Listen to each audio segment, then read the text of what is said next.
오늘 우리에게 주시는 하나님의 말씀은 누가복음 4장 16절로 30절까지의 말씀입니다. 조금 긴 본문의 내용이긴 하지만 내용을 잘 파악해 가면서 저와 여러분들이 한 절씩 교독하도록 하겠습니다. 제가 먼저 받들어 읽겠습니다. 16절입니다.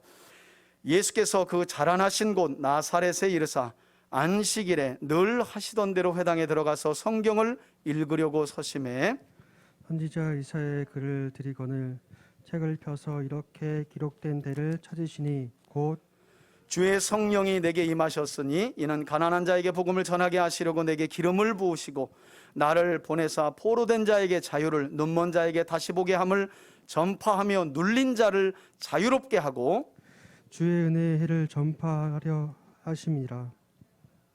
책을 덮어 그 맡은 자에게 주시고 앉으시니 회당에 있는 자들이 다 주목하여 보더라. 이에 예수께서 그들에게 말씀하시되 이 글이 오늘 너희 귀에 응하였느니라 하시니 그들이 다 그를 증언하고 그 입으로 나오는 바 은혜로운 말을 놀랍게 여겨 이르되 이 사람이 요셉의 아들이 아니냐. 예수께서 그들에게 이르시되 너희가 반드시 의사야 너 자신을 고치라 하는 속담을 인용하여 내게 말하기를 우리가 들은 바 가버나움에서 행한 일을 내 고향 여기서도 행하라 하리라. 또 이르시되 내가 진실로 너희에게 이르노니 선지자가 고향에서는 환영받는 자가 없느니라. 내가 참으로 너에게 이르노니 엘리야 시대에 하늘이 3년 6개월간 닫히어 온 땅에 큰 흉년이 들었을 때 이스라엘에 많은 과부가 있었으되 엘리야가 그중 한 사람에게도 보내심을 받지 않고 오직 시돈 땅에 있는 사렙다의 한 과부에게 뿐이었으며 또 선지자 엘리사 때에 이스라엘에 많은 나병 환자가 있었을 때 그 중에 한 사람도 깨끗함을 얻지 못하고 오직 수리아 사람 나만 뿐이었느니라.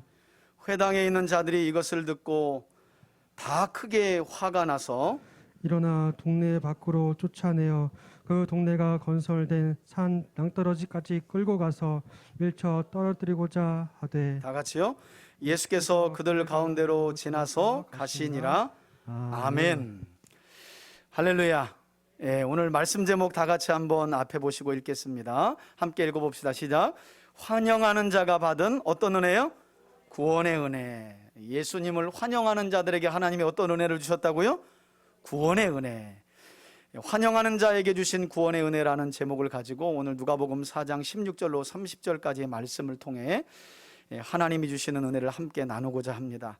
무엇보다도 오늘도 예배당과 각 가정에서 예수 그리스도를 하나님의 아들로 믿고 고백하면서 마음의 중심을 담아 예배하는 우리 3대 가족들에게 하나님 아버지의 긍휼하심이 풍성하게 임하길 주의 이름으로 축원해 드립니다. 여러분, 사람들에게 고향하면, 여러분들은 어떠세요? 고향하면 생각나는 이미지가 있죠.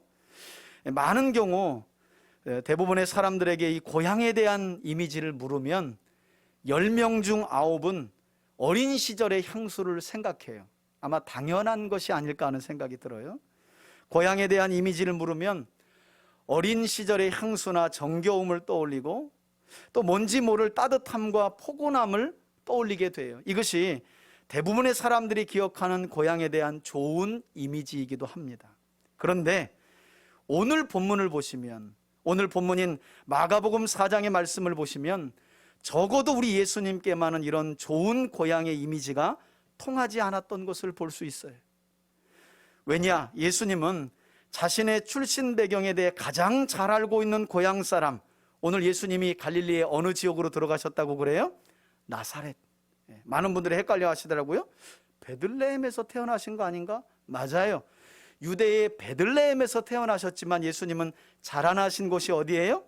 예, 나사렛이에요. 그리고 공생의 사역을 하실 때쯤에는 가버나움에도 집이 있으셨죠. 그렇게 예수님이 베들레헴에서 태어나셨지만 나사렛에서 자라나셨는데, 그처럼 어쩌면 예수님의 출신 배경에 대해 가장 잘 알고 있었던 고향 사람들인 갈릴리의 나사렛 사람들에게 오히려 예수님은 극렬하게 배척을 받으셨고, 오늘 본문에 보니까 심지어는 오늘 마지막 단락에도 나와 있지만 이 나사렛 사람, 예수님에게는 고향 사람들이 예수님을 어떻게 하려고 그랬대요?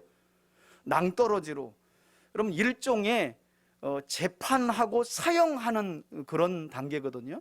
나사렛에는 뭐 어떤 사람들의 학자들에 의해서는 뭐 2km다 3km다 이렇게 높은 절벽이 있다고 하는데 어떤 형을 집행할 때 그 절벽에서 사람을 밀어 떨어뜨린 거예요. 여러분, 예수님의 고향 사람들이 오늘 본문 말미에 보면 예수님을 그처럼 절벽에서 밀어서 떨어뜨려 죽이려 했다는 거예요. 예수님의 고향 사람들이 이랬다는 거예요. 어쩌면 누구보다도 예수님을 가장 가까이에서 봐왔고 그래서 잘 아는 사람들이 오히려 예수님을 절벽에서 떨어뜨려 죽이려고 살해 위협까지 했다는 것이지요. 그런 점에서 예수님에게 고향의 이미지는 우리처럼 정겹고 좁고 따뜻한 이미지만은 아니었을 거예요. 자, 그럼 예수님은 하나님의 아들로 이 땅에 오셨고 또 자라나신 고향인 나사렛에서 어떤 배척을 받으셨다고 오늘 본문이 우리에게 말씀하고 있느냐? 여러분 16절 한번 보실까요? 본문을 읽어가겠습니다.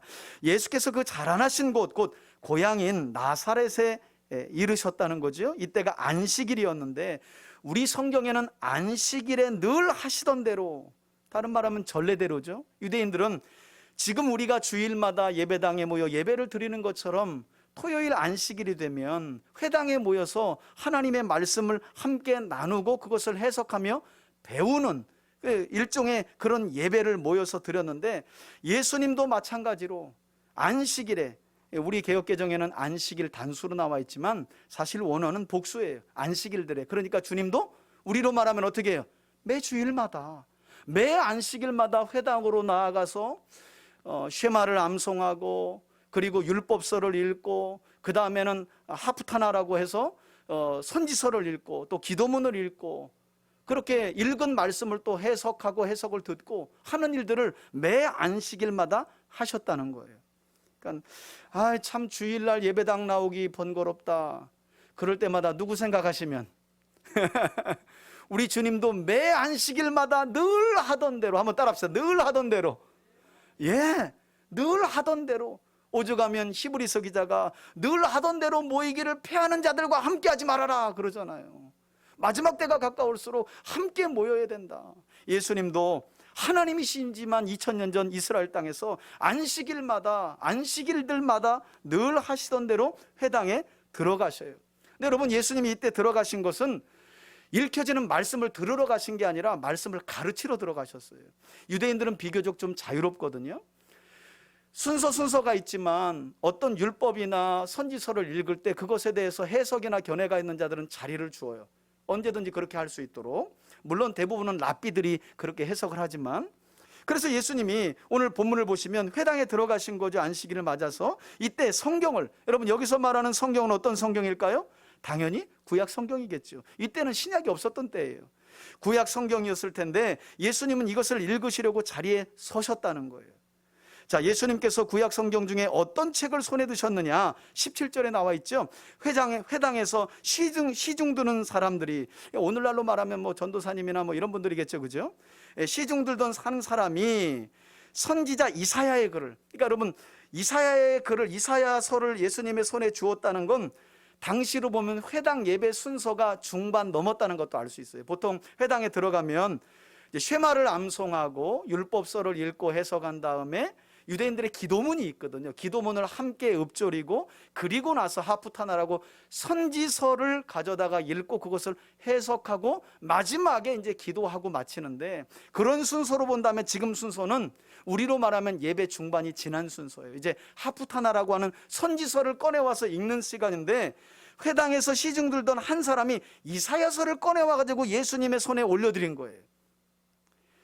이때 예수님께서 책을 펴셨고요, 이렇게 기록된 데를 찾으시니 라고 성경은 기록됐는데, 바로 이 본문이 어디였느냐? 여러분 관주에도 나와 있겠지만 이사야서 61장 1, 2절에 기록된 말씀인데요, 여러분 이사야 선지자가 예언했던 61장 1, 2절의 말씀은 다른 내용이 아니라 메시아가 오시면 이루어질 희년의 완전한 회복, 은혜의 해라는 건 유대인들에게 희년을 말해요. 희년, 여러분 유대인들에게 율법을 따라 희년은 모든 것들이 다 제자리로 돌아가는 거예요. 빚도 탕감되고 노예로 팔려갔던 사람들도 돌아가고 다시 이 모든 사회 전체의 구조가요 제로부터 시작되는 거예요. 제로부터. 아버지의 빚 때문에 자녀가 끌려갔어도 희년이 오면요, 모든 것이 다 제 위치로 돌아가는 거예요. 제 위치로 돌아가요. 바로 그런 완전한 희년의 회복을 예언했던 말씀이었는데, 그 실제 내용이 18절과 19절에 나오죠. 이사야가 예수님 탄생 700여 년 전에 이미 뭐라고, 메시아이신 그리스도가 오시면 하나님이 계획하신 희년의 완전한 회복이 어떻게 이루어질 것인가, 이것을 700여 년 전에 예언했는데, 예수님께서 그 부분을 읽으셨다는 거예요. 이사야서가 여러분 66장이잖아요. 그 가운데 61장을 예수님이 펴셔서 읽으신 거예요. 자, 그 내용이 18, 19절인데 제가 읽겠습니다. 주의 성령이 내게 임하셨으니, 여러분 누가복음을 의도적으로 이처럼 이사야 선지자가 예언한 대로 주의 성령이 임하신 분이 다름 아닌 예수님 자신이었음을 우리에게 명확하게 보여주시기 위해서 주려고, 누가복음 오늘 본문 여러분 2절 앞에 보시면 14절에 예수님이 갈릴리로 오실 때 어떻게 오셨다고 말해요? 예수께서, 한번 따라합시다. 성령의 능력으로. 이 말을 힌트로 주고 있는 거예요. 예수님이 회당에 들어가서 이사야서를 손에 받고 61장 1, 2절을 읽었는데, 그 앞서 누가는 뭐라 그러느냐, 갈릴리로 가실 때 예수님은 무슨 능력으로? 성령의 능력으로. 그러니까 지금 예수님께서 이사야서 중에서 61장 1, 2절을 읽을 때 주의 성령이 내게 임하시고 라고 700여 년 전에 예언했던 이사야의 예언은 누굴 두고 한 예언이라는 것을, 예수님 자신을 두고 예언한 것임을 예수님께서, 또 누가복음이 이처럼 우리에게 명확하게 가르쳐주고 있다는 거예요. 그것이 예수님 자신이었음을 명확하게 강조하고 있는데요. 여러분, 이와 같이 성령의 능력을 가지신 예수님께서 오시면, 이사야는 예수님 탄생 700여 년 전에 어떤 일이 있게 될 것이라고 예언을 했느냐, 예수님이 인용하신 내용을 좀 더 읽어볼까요? 계속해서 보니까, 이는 가난한 자에게 복음이 전하게 하시려고 내게 기름을 부으시고 나를 보내사 포로된 자에게는 뭘 주시고요? 자유를. 여러분, 여기서는 무슨 전쟁의 포로로 끌려가서 갇힌 자들만을 말하는 게 아니에요. 영적으로 말한다면 죄에 눌려 자유함을 잃어버린, 죄책감 속에서 어떻게 벗어나야 할까 고통 중에 사는 사람들을 자유하게 하시려고, 그리고 눈먼 자들에게는 다시 보게 함을 전파하며 눌린 자를 자유하게 하려고 주의 은혜해, 아까 말씀드렸죠? 구약으로 말하자면 모든 것들이 제자리로 돌아가 회복되는 희년이라는 은혜의 해를 전파하게 하려 하심이라 하였더라. 예수님이 회당에 들어가서 700여 년 전에 자신을 통해 이루어질 완전한 희년의 회복에 대한 말씀이 지금 나를 통해 이루어지고 있다라는 암시를 하기 위해서 그 단락을 딱 읽으신 거예요. 여러분, 이렇게 예수님은 자신을 향해 예언된 이사야 선지자의 예언을 읽고 나신 후에 20절에 보니까 어떻게 하셨느냐, 책을 덮으셨고요, 그 맡은 자에게 도로 주시고 앉으셨어요. 그랬더니 보통 회당의 순서가 그렇거든요. 선지서가 읽혀지면, 성경책이 읽혀지면 그 다음에는 그 책을 읽은 사람이 내가 볼 때 이 구절은 이런 구절입니다라는 해석을 하게 돼 있어요. 그러니까 당연히 예수님 당시에 많은 사람들이 예수님을 뭐라고 불렀어요? 랍비라고 불렀잖아요. 그러니까 예수님께서 이사야서 61장 1, 2절을 읽고, 그것도 자기에 관하여 700여 년 전에 예언된 이사야서를 딱 읽고 딱 책을 건네주고 자리에 이제 앉으신 거예요. 그랬더니 사람들이 누구를 주목했다는 거예요?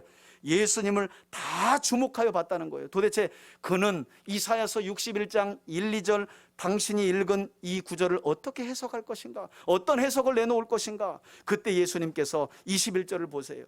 이에 예수께서 그들에게 말씀하시되, 그러니까 여러분, 성경 본문 읽고 지금 여러분처럼 저를 주목한 거예요. 본문을 읽고 목사님이 어떻게 설교하나, 어떤 내용인가, 이렇게 주목한 거예요.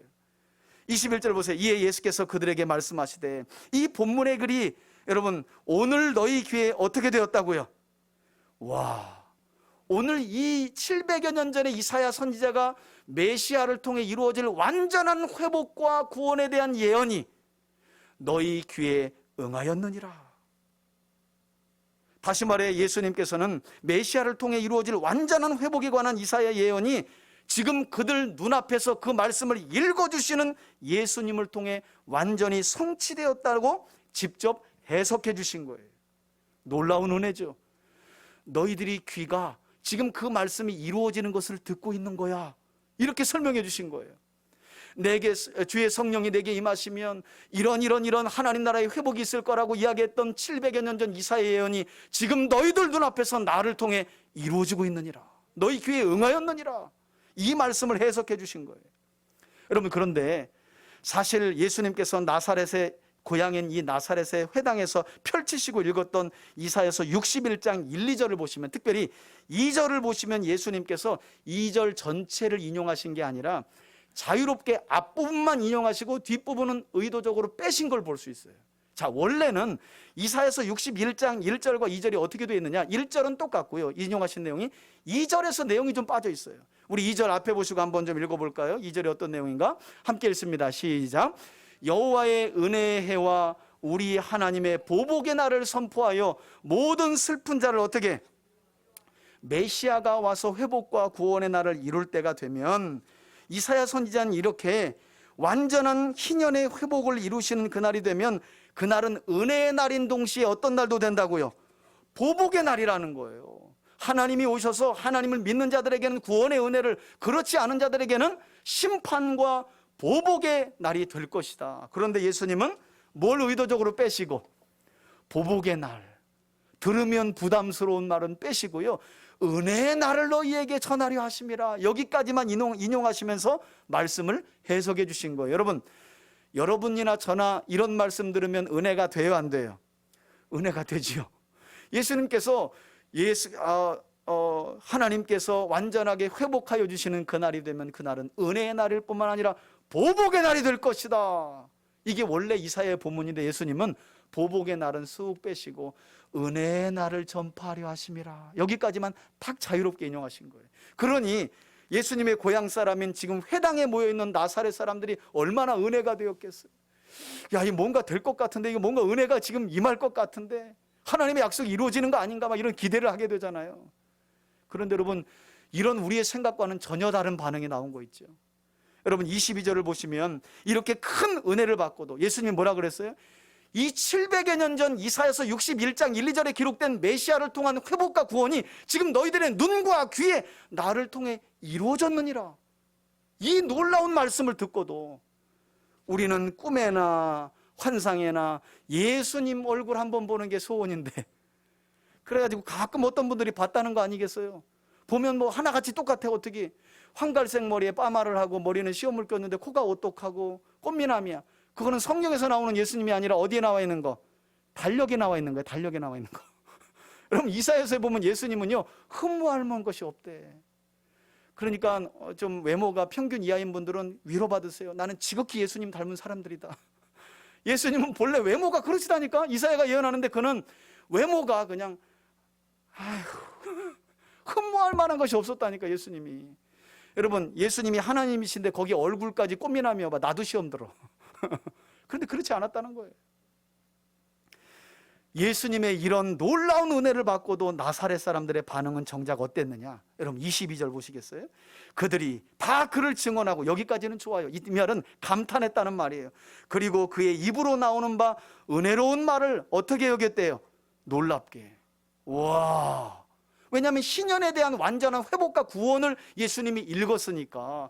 그리고 이 말씀이 너희에게 응하였느니라. 아마도, 여러분 저를 보세요, 아마도 그들은 예수님의 그 말씀을 축복처럼 여겼나 봐요. 그 말씀이 너희에게 이루어지길 원한다, 이렇게 들은 것 같아요. 그러니까 은혜로 받아들인 거예요. 와, 아멘.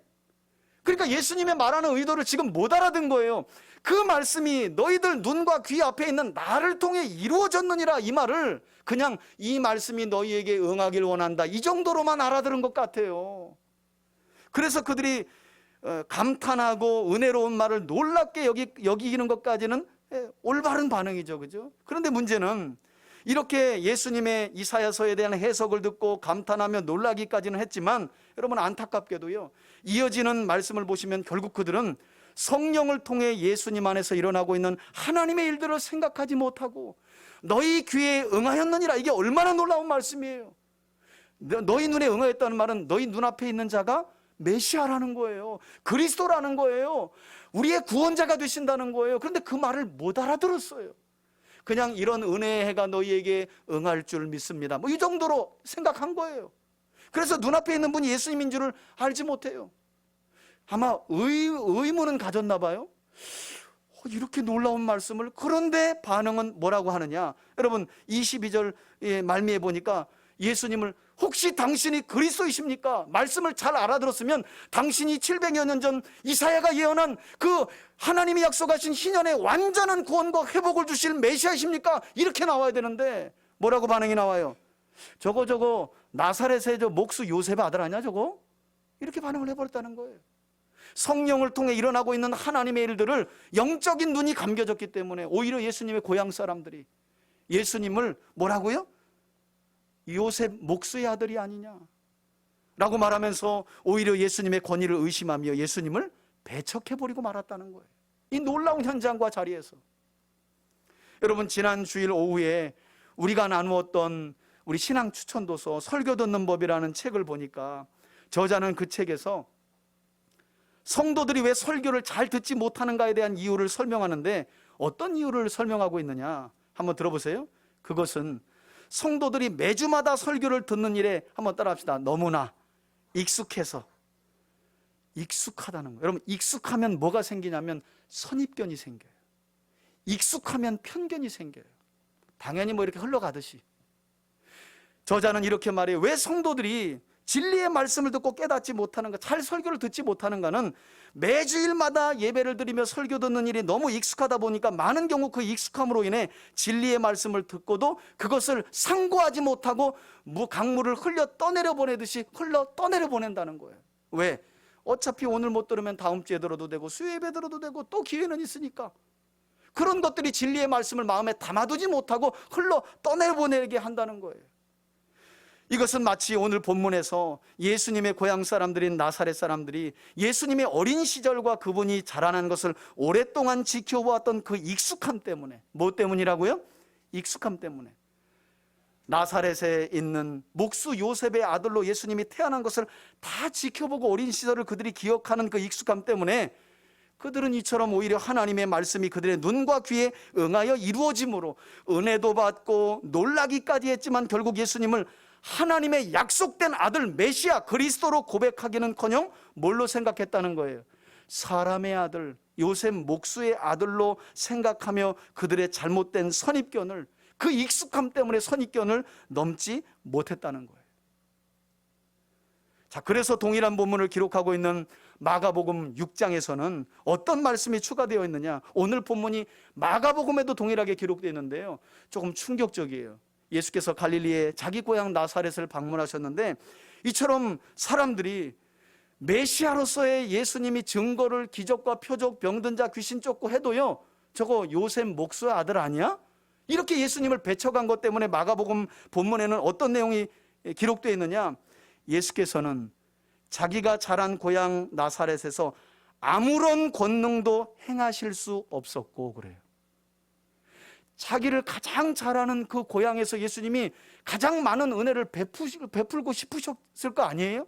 그런데 오히려 예수님을 너무나 잘 알고 익숙함의 편견까지, 선입견까지 가지고 있는 그 고향 사람 나사렛 사람들 때문에 예수님은 아무런 권능도 행하실 수 없었고, 다만 마가복음 6장에 보면 소수의 병자들만 고치셨는데 끝에 말이 아주 충격적이에요. 예수께서 자기 고향 사람들을 이상히 여기셨다 그래요. 이사야의 예언대로 다 메시아로서의 예수님이 증거를 다 보여주시고 했는데도 제일 안 믿었던 사람들이 어떤 사람들? 고향 나사렛 사람들. 여러분 마태복음 11장을 보면 예수님께서 기적과 표적을 보여달라는 이들에게 뭐라고 말씀하시냐면, 고라시나 베세다야 가버나오마, 여기 가버나움은 예수님의 또 다른 집이 있는 곳이라 그랬죠. 그곳에서 엄청난 예수님께서 기적과 표적을 보여주셨는데요, 믿는 사람들이 적었다는 거예요. 왜냐하면 가버나움도 예수님의 집이 있었던 곳이기 때문에 예수님을 늘 봐왔던 사람들이 많은 곳이거든요. 그러니까 메시아로서의 기적과 표적을 드러내 예수님이 그리스도임을 증거해도 그 익숙함과 선입견 때문에 저거 베들레헴에서 태어나서 나사렛에서 자랐고 가버나움에 지금 살고 있는 요셉 목수의 아들이야, 이 잘못된 선입견과 편견 때문에 그들은 믿음을 갖지 못했다고 예수님이 말씀하세요. 동일해요 오늘 본문과. 그런 점에서 저는 우리 3대 가족 모두가 그것이 예배 시간이든 찬양의 시간이든 개인적으로 말씀을 묵상하는 시간이든 기도의 시간이든지 우리 안에 있는 이 익숙함으로 인하여, 이것을 다른 말로 하면 제가 선입견이라고 말씀드렸는데, 이런 잘못된 선입견으로 인해 진리의 말씀을 듣고도 그 말씀을 흘러 떠내려 보내는 일이 없기를 바라고요, 오히려 그 익숙함의 선입견을 하나님 말씀 앞에 내려놓음으로 더욱더 깊은 진리를 깨달아 은혜 받고 날마다 풍성한 열매를 삶 속에 맺어가는 저와 여러분들이 되시길 예수님의 이름으로 축원해 드립니다. 여러분, 예수님은 이렇게 예수님 자신을 목수 요셉의 아들, 그 이상으로는 생각지 않고 배쳐가는 고향 나사렛 사람들의 생각을 읽으시고는요, 이어지는 23절에 보니까 어떤 말씀을 하세요?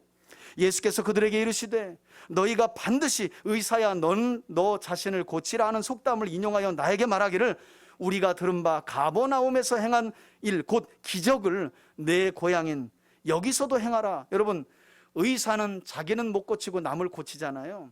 이 의사를 예전에는 이런 속담으로 비아냥거리는 말을 했나 봐요. 그걸 그대로 인용하면서 다른 곳에서 기적과 표적 보이지 말고 내 고향 여기 나사렛에서 한번 보여봐. 예수님을 비방하는 거죠. 메시아로서의 표적을 보여봐 라고 그들이 말할 것을 주님이 아시고 미리 말씀하셨다는 거예요. 그러면서 24절에 또 이르되 내가 진실로, 여러분 여기에 쓰인 진실로라는 말씀이 헬라어로 아멘이에요. 우리가 잘 하는 아멘이 바로 이 진실로라는 말이에요. 그러니까 주님이 어떻게 말씀하시는 거예요? 너희에게 또 이르되 내가 아멘으로 너희에게 이르노니, 이런 말이에요. 선지자가 고향에서는 환영받는 자가 없느니라 라는 말씀을 덧붙이신 이후에 예수님은 이처럼 고향 사람인 나사렛 사람들에게 환영받지 못하고 배척받았던 자기 자신을 구약에 등장하는 아주 유명한 두 명의 선지자, 그러나 예수님과 같이 고향인 이스라엘 백성들에게 환영받지 못하고 배척받았던 두 명의 선지자들과 지금 자신의 처지를 비교하고 계신데, 25절에 보니까 누구와 비교하셨느냐, 먼저 25절 보니까요, 내가 참으로 너희에게 이르노니 어떤 선지자요? 엘리야 시대, 오므리 왕조 아합과 이세벨 시대가 바로 엘리야 시대잖아요. 그 엘리야 선지자도 나와 같은 처지였지라고 주님이 말씀하시면서 뭐라고 하느냐, 그 당시 아합 왕이 죄를 저질러 하나님이 북이스라엘 땅에 3년 6개월 동안이나 비를 내리지 않아서 큰 흉년이 들었는데, 그로 인해 이스라엘 땅에는 남자들이 많이 죽어나가지고 과부가 철철 넘쳤다는 거예요. 과부가 전쟁으로 인해 나갔다가도 죽고 기근 때문에 먹여 살리려고 하다가 남자들이 많이 죽어나간 거예요. 그래서 엘리야 시대에 하나님의 진노가 3년 6개월 동안 북이스라엘 땅에 임하여, 그때 이스라엘 땅에요, 주의 백성인 이스라엘 땅에 과부가 너무 많았다는 거예요. 자, 그런데 예수님이 그 말씀을 꺼내시고 어떤 내용을 설명하시냐면 26절 보시겠어요?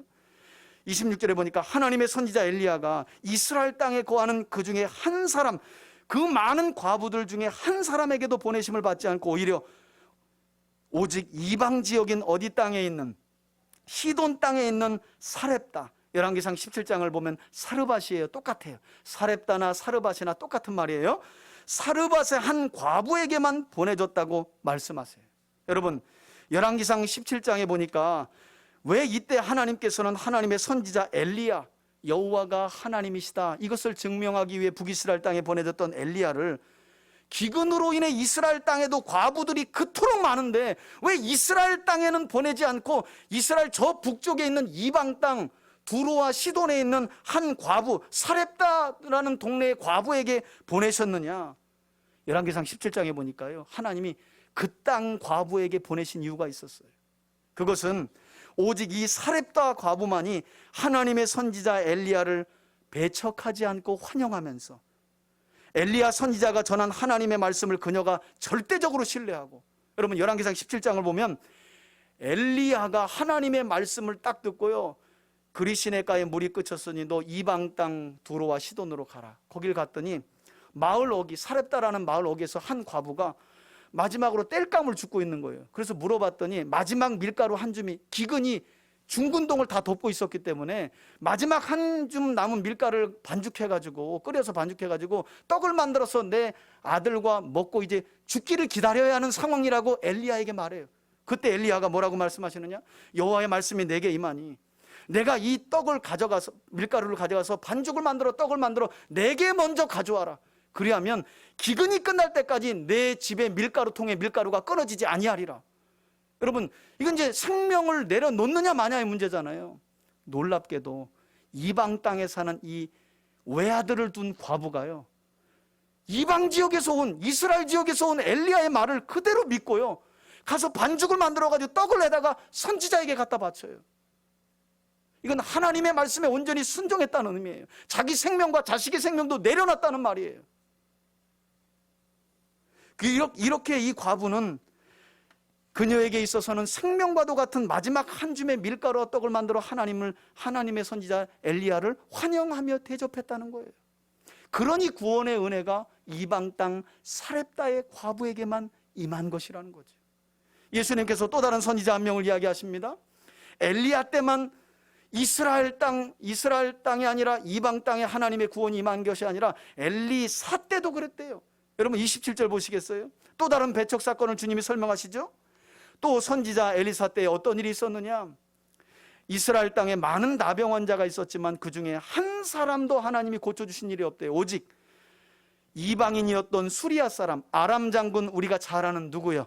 나만만 고침받았다고 주님은 말씀하시면서, 이 또한 당시 엘리사 선지자의 고향 사람들인 이스라엘은 선지자를 배척하고 환영하지 않았는데, 여러분, 선지자를 배척하고 환영하지 않았다는 말은 누구를 배척하고 환영하지 않았다는 말이에요? 하나님을.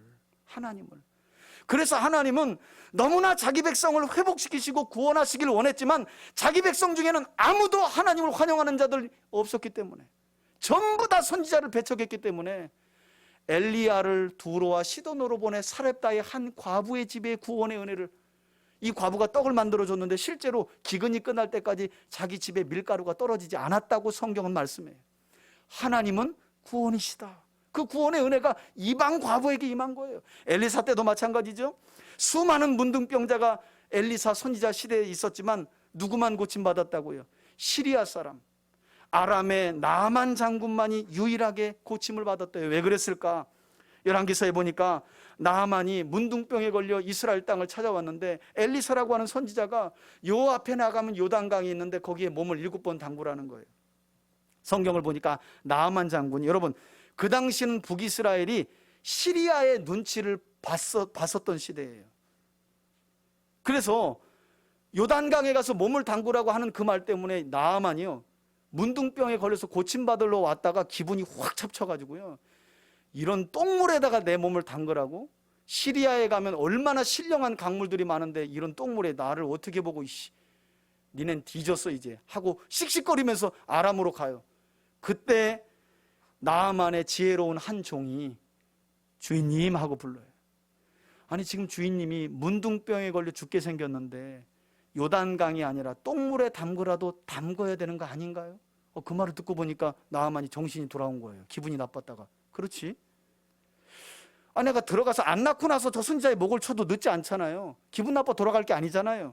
그래서 실제로 요단강에 들어가서 성경은 그가 1번, 2번, 3번, 마지막 7번까지 담그고 딱 나왔더니 그 선지자의 음성, 이방인임에도 불구하고 이스라엘 땅에 거하는 엘리사라고 하는 선지자의 음성을 듣고 1번, 3번이 아니라 6번까지 해봤는데 안 된다, 그게 아니라 7번까지 담고 몸을 꺼내자 성경은 뭐라고 설명합니까?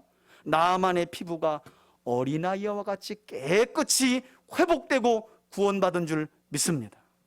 정작 하나님의 백성인 이스라엘 땅에서는 이처럼 하나님의 선지자와 하나님을 환영하는 일이 없었는데, 배척만 했는데, 이방인 사렙다 과부와 이방인 나아만은 온전히 환영하면서 그 말씀에 순종하여 이처럼 놀라운 구원의 은혜를 그 시대에 덧입었다는 거예요. 예수님은 그것을 예화로 말씀하세요. 여러분, 이처럼 구약의 역사 속에서 이스라엘 백성들이 하나님의 선지자들과 그들을 통해 선포된 하나님의 말씀을 환영하지 않고 배척하여 마침내 하나님의 은혜가 이스라엘이 아닌 이방인들에게만 임한 사실을 예수님께로부터 지금 들었던 이 나사렛 고향 사람들이요, 지금 이런 대화를 지금 회당 안에서 듣고 있었던 거예요. 이 사람들이 어떤 반응을 마지막으로 보였느냐? 이 정도 들으면 구약의 엘리야 때도 그랬고 엘리사 때도 그렇고 그들이 선지자 곧 하나님과 하나님의 말씀을 환영하고 받아들이지 않으므로 하나님의 구원의 은혜가 이스라엘이 아닌 이방인에게 임했구나. 지금 우리가 우리 눈앞에서 말씀이 이루어지도록 하신 예수님을 배척하면 우리도 그 꼴을 당하겠구나. 이걸 깨달아야 되는데 여러분 그걸 깨닫기는커녕 어떤 반응을 보였느냐? 회개하지 않아요. 28절 보세요. 회당에 있는 자들이 이것을 듣고는 다 크게 뭐예요? 뚜껑이 열린 거죠. 뚜껑이 열린 거예요. 여러분 신기하죠? 여러분 이스라엘 백성들이 열왕기 상하서를 가지고 있는데 이처럼 가장 극심한 어려움 중에 하나님의 구원이 사렙다 과부에게 임하고 나아만 장군에게 임한 이 사실을 그들이 몰랐겠어요? 알죠. 당연히 성경에 기록이 되어 있는데 그러나 그런 것들은 그들이 안 읽어요. 마음에 두지도 않아요. 사실은 이스라엘 백성들을 하나님이 애굽에서 구원하여 열방 중에 제사장 나라와 거룩한 백성으로 세우신 이유가 뭐예요? 그런 이방인들을 구원하여 하나님께로 돌이키도록 하기 위해서 세우신 거잖아요. 그러나 그들은 성경을 읽어도 그런 대목은 읽지 않아요. 마치 오늘날 우리처럼 그냥 내 형편과 사정에 처한 것만 위로되는 말씀만 자꾸 뒤적뒤적거리는 거예요. 성경을 마치 부적 탔듯이. 그래서 쫙 펴가지고 허 은혜되네. 쫙 폈는데 선지서인데 너는 회개하고 돌이켜 내가 너에게 기근을 내려 그러면 어머나 하고 덮어버리고 뭐 또 좋은 말씀 없나 딱 열고. 이스라엘 유대인들이 그렇게 성경을 읽어요. 그러니까 그들이 하나님이 왜 세우셨는지 그리고 그들을 통해 지금 어떤 은혜가 임했고 그렇게 똑같은 은혜가 임하고 있는데도 회개하지 못하는 거예요. 돌이키질 못해요. 오히려 화를 내면서요 29절에 보니까 일제히 일어나가지고 예수님을 어떻게 해요? 끌고 간 거예요. 몰았어요. 예수님을 몰았어요. 그리고 나사렛에 있는 절벽까지 예수님을 몰고 가가지고 그 동네에 건설된 낭떠러지까지 끌고 가서 예수님을 어떻게 하려고 했다고요? 밀쳐 떨어뜨리려고 죽이려고 했다는 거예요. 그러니까 엘리야 때도 그랬고 엘리사 때도 그랬고 예수님 때도 그랬고 어쩌면 지금도. 그러나 30절에 보니까 예수께서는 그들 가운데로 지나가시니라. 여러분 성경은 이렇게 끝나요. 바라기는 오늘 구원자이신 예수님을 눈앞에 보고도 아니 그분에 관한 말씀의 성취를 자신들의 귀로 직접 듣고도 하나님의 아들이신 예수님을 단지 목수의 아들이요 요셉의 아들이라고 생각하며 익숙한 그리고 잘못된 선입견을 버리지 못해 예수님을 환영하지 않고 배척했던 나사렛 사람들의 모습을 저와 여러분들이 반면교사 삼기를 바라고요. 어쩌면 여러분 잘 들어보세요. 어쩌면 지금도 예수님을 가장 잘 안다고 하는 그래서 또 그분과 가장 가깝다고 여기는 우리와 우리 교회들이 나사렛 사람들처럼 하나님의 말씀을 깨닫는 데는 가장 멀리 있는 것은 아닌지. 그죠? 나사렛 하면 나사렛의 예수님의 고향 사람들 하면 예수님과 가장 가까운 사람들인데 말씀을 깨닫는 데 있어서는 어떻게 해요? 가장 멀리 있는 사람들이었다는 거예요. 익숙함과 선입견과 편견을 버리지 못해서. 그래서 여전히 예수님을 환영하지 않고 배척하고 있는 것은 아닌지 저는 말씀을 준비하면서 레위기 10장의 나답과 아비후가 생각이 나더라고요. 출애굽 이후에 하나님께서 제사를 만드시고 그 제사를 집례할 제사장으로 아론과 그의 아들들을 기름 부어 세우시잖아요. 여러분 에덴 동산 이후에 주의 백성이 만들어져서 정상적으로 하나님을 예배하는 일들이 펼쳐졌으니 하나님이 얼마나 기쁘셨겠어요. 그리고 그 예배의 중심에 제사장들이 있었어요. 하나님은 아론을 특별하게 택하여서 기름 붓고 아론의 아들들로 하여금 제사 지내게 하셨어요. 그런데 한 번 제사를 딱 드리고 난 후에 이 나답과 아비후가 익숙해져 버린 거 있죠. 아, 제사가 대충 이런 거네. 아, 갖다 제물 잡고 백성들이 갖다가 바치는 포도주나 이런 과일주들을 전제로 부어다 갖다 바치는 거네. 그리고 또 이걸 제사장들은 몫으로 받아요. 한 번 딱 드리고 금방 익숙해져 버려요. 그리고 어떤 죄를 저지르느냐? 그 익숙함과 잘못된 선입견과 편견이요. 두 번째 들어갈 때 나답과 아비후가 술을 마시고 들어가요. 술을 마시고. 그리고 하나님이 명하지 않은 다른 불을 가지고 들어갔다가 어떻게 됐다고 성경이 이야기해요? 성막으로부터 나오는 불이 그들을 태워서 죽였다고 말해요. 익숙함과 그 익숙함이 주는 잘못된 선입견과 편견이 얼마나 우리를 병들게 하고 무서운 나락으로 떨어뜨리는가, 이것을 성경은 우리에게 교훈하고 있다는 거예요. 자랑이지요. 나사렛 출신 예수님과 내가 한 고향이다, 동양이다, 같은 고향이다. 나는 예수님이 목수의 아들로 태어나서 이렇게 자랐고 이렇게 자랐고 몇 살 때, 이걸 잘하는 사람들이 얼마나 그게 큰 축복이에요. 그러나 그것이, 그 익숙함이 선입견이 됐다는 거죠. 여러분, 우리라고 별반 다를까요? 매주마다 예배를 드리고 날마다 설교를 들으며 늘 있는 일처럼 그 익숙함의 진리는 떠내려가는 거예요. 저는 이 자리가, 이 예배의 자리가, 하나님 앞에 선 이 자리가 저와 여러분들에게 그런 자리가 되지 않길 주의 이름으로 축원해 드립니다. 여러분, 그런 중에도 하나님은요, 오늘 그 말씀을 여러분들이 기억하셨으면 좋겠어요. 정작 하나님의 구원은 이스라엘 땅에 임해야 되는데 그들이 환영하지 않고 마치 나사렛에서 예수님을 배척한 것처럼, 엘리야 때도 그렇고 엘리사 때도 그렇고. 그러나 그 시대에, 여러분들에게 한번 질문해 볼게요. 그 시대에 구원받은 사람들이 있습니까, 없습니까? 있지요? 사렙다의 과부가 구원받았지요? 나아만이 구원받았지요? 여러분, 잊지 마시라는 거예요. 지금도 하나님께서는 주님과 주님의 말씀에 모든 선입견을 내려놓고 순종하는 자들에게 그들을 찾아가셔서 구원의 크신 은혜를 베풀어 주심을 우리 3대 가족들이 한 주간도 믿고 확신하길 바라고요. 그래서 시작되는 한 주간도 우리 3대 가족들 모두가 언제 어디서든지 예수님과 예수님의 말씀을 환영하고, 그리고 그 말씀에 순종함으로 하나님께서 여러분들의 삶 속에 베풀어 주시는 구원의 그 크신 은혜를, 그 은혜의 해를 충만하게 누려가시기를 예수님의 이름으로 축원해 드립니다. 아멘. 우리 시선이라는 이 찬양을 함께 부르고 우리 들은 말씀 붙들고 결단하길 원합니다.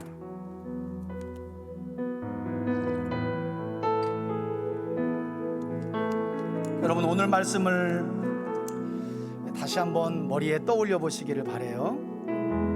그리고 함께 찬양합시다. 내게로부터 눈을 들어 주를 보기 시작할 때 주의 일을 보겐. 이스라엘에게는 그런 모습이 없었지만 내 작은 마음 돌이키사 하늘에 꿈꾸게 하네. 주님을 볼 때 사렙다의 과부처럼 모든 시선을 주님께 드리고, 나만처럼 살아계신 하나님을, 그분을 환영하며 내 삶은 주의 역사가 되고 하나님이 일하기 시작하네. 우리 1절을 다시 한번 부릅시다. 내게로부터 눈을 들어 주를 보기 시작할 때 주의 일을 보게. 아멘. 주님을 환영하는 자가 되게 하옵소서. 내 작은 마음 돌이키사 하늘을 꾸게 하네. 주님을 볼 때 모든 시선을 주님께 드리고, 살아계신 하나님을 느낄 때 내 삶은 주의 역사가 되고 하나님 일하기 시작하네. 우리 후렴만 한음도 좀 올려서 할 수 있을까요? 모든 시선을 주님께 드리고, 살아계신 하나님을 느낄 때 내 삶은 주의 역사가 되고 하나님 일하기 시작하네. 일하기. 우리 한 번만 더, 마지막으로 후렴 한 번 더 믿음으로 찬양합시다. 모든 시선을 주님께 드리고, 살아계신 하나님을 느끼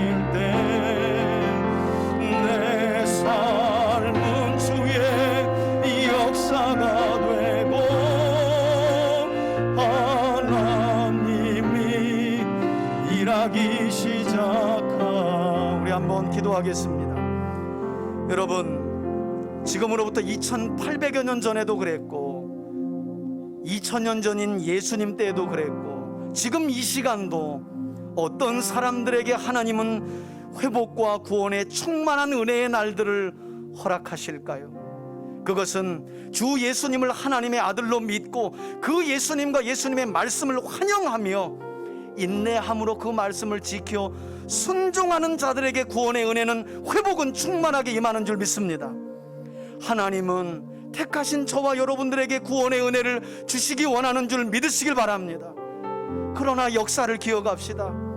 이스라엘은 하나님의 선지자와 하나님을 배척하고 환영하지 않으므로 그 구원의 은혜가 시돈의 사르밧 과부에게, 시리아의 나만 장군에게 임하였습니다. 주님, 익숙함으로 인해 우리 안에 생긴 잘못된 선입견과 편견을 내려놓고 지난날 알아왔던 예수님이 오늘 내가 알아야 할 예수님의 방해가 되지 않도록 우리의 모든 것을 내려놓고 언제나 주님을 하나님의 아들로 환영하며 주의 말씀을 순종하며 환영하는 삶을 통해 구원의 은혜를 충만하게 누리는 우리가 되게 해달라고 우리 다 같이 결단하며 함께 기도하겠습니다. 할렐루야. 살아계신 아버지 하나님, 감사합니다. 오늘 고향 사람인 나사렛 사람들에게 배척을 받으신 예수님은 구약의 두 선지자를 예로 들며 엘리야 시대를 거론하셨고 엘리사 시대를 거론하시며 자기 백성에게 그토록 구원의 은혜를 주시려 하였지만 그 구원의 은혜는 마침내 시돈 땅 사렙다의 과부에게, 시리아의 나만 장군에게 임한 사실을 기억하며 어찌하여 너희가 깨닫지 못하느냐, 너희 귀에 이 말씀이 응하였느니라 라는 말씀을 깨닫지 못했던 나사렛 사람들에게 말씀을 주셨습니다. 주님과의 관계 안에서 익숙함이 잘못된 선입견과 편견이 되어 하나님을 예수님을 환영하지 못하고 배척하는 우리의 삶이 되지 않도록 주님 은총을 베풀어 주옵소서. 긍휼히 여겨 주옵소서.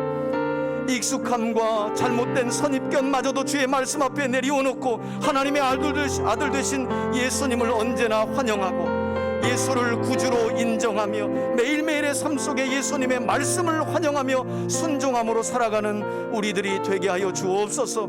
그런 우리의 삶의 주님은 2800여 년 전 사렙다 과부의 가정에 밀가루통에 밀가루가 끊이지 않게 하신 것처럼 병들어 죽어가던 나아만의 문둥병을 깨끗하게 어린아이 피부로 고쳐주신 것처럼 지금도 우리 삶에 회복과 구원의 은혜를 허락해 주실 줄 믿습니다.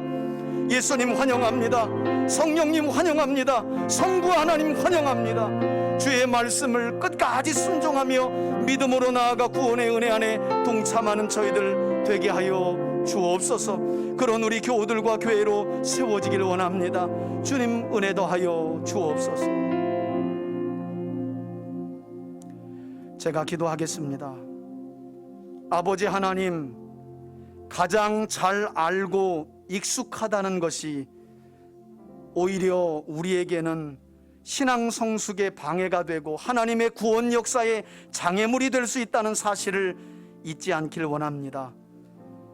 예수님의 어린 시절과 유년 시절을 가장 잘 알아 그 말씀이 귀에 응함으로 누구보다도 예수님을 하나님의 아들로 고백해야 할 나사렛 사람들은 예수님을 사람의 아들로, 목수 요셉의 아들로 넘겨 아무런 권능이 예수님께로부터 나오지 못하도록 하였습니다. 우리의 모습이 그런 모습은 아닌가, 우리 가정과 교회의 모습이 그런 모습은 아닌가 돌아보길 원합니다.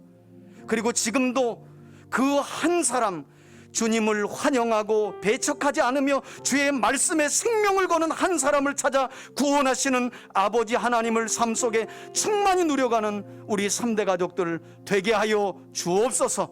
축복하며 예수님의 거룩하신 이름으로 기도합니다. 아멘. 이제는 우리 주 예수 그리스도의 은혜와 하나님 아버지의 사랑과 성령의 교통하심이 지금도 주 하나님을 환영하며 주의 말씀에 순종하는 자들에게 그들을 찾아가 구원의 은혜를 충만하게 베풀어 주시는 우리 하나님을 기억하며 그 구원의 은혜 안에 충만함을 누리며 살아가기를 소원하고 결단하는 우리 성도들 머리 위에 이제로부터 영원토록 함께 계실지어다. 아멘.